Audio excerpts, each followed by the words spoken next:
comme la patrie des hommes intègres avec les moutons Compaoré, le Mali s'est vu infliger 23 années de régime dictatorial parrainé par la France et l'Élysée.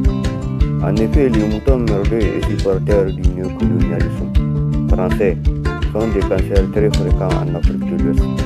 Même si la démocratie tant chantée et vantée par la France et l'Europe se résume à un vrai numéro de comédie, de pitié, de tragédie et surtout de leçons de morale sur la démocratie et les droits humains. Dans les versos de la francophonie, comme aux quatre coins de l'Afrique, surtout dans la sphère politique de l'Afrique de l'Ouest, où le règne des partis uniques a été consacré au ravitaillement de toutes les ressources vitales aux caprices français et européens. Par le biais de la première génération de moutons détériorés et dressés par les galons du général de Gaulle.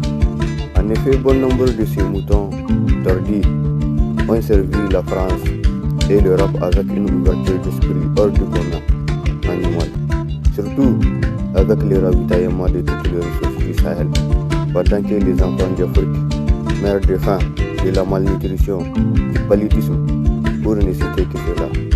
Même si la France moralisatrice et sensibilisatrice a regardé ces tristes spectacles avec un œil sournois, puisque la France est la garante de la politique du mouton de la maison de l'Afrique.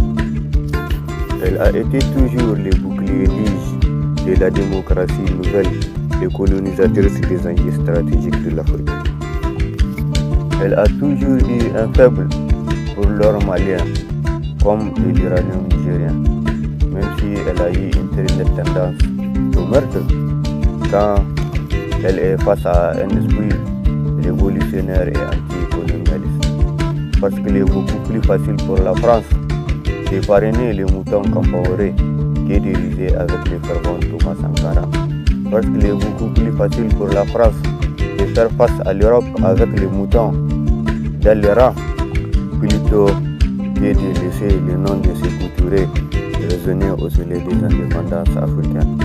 Parce qu'il est beaucoup plus facile pour la France de sponsoriser les moutons qui planent à longueur de temps que de rallier ces couturiers au complot de la décolonisation.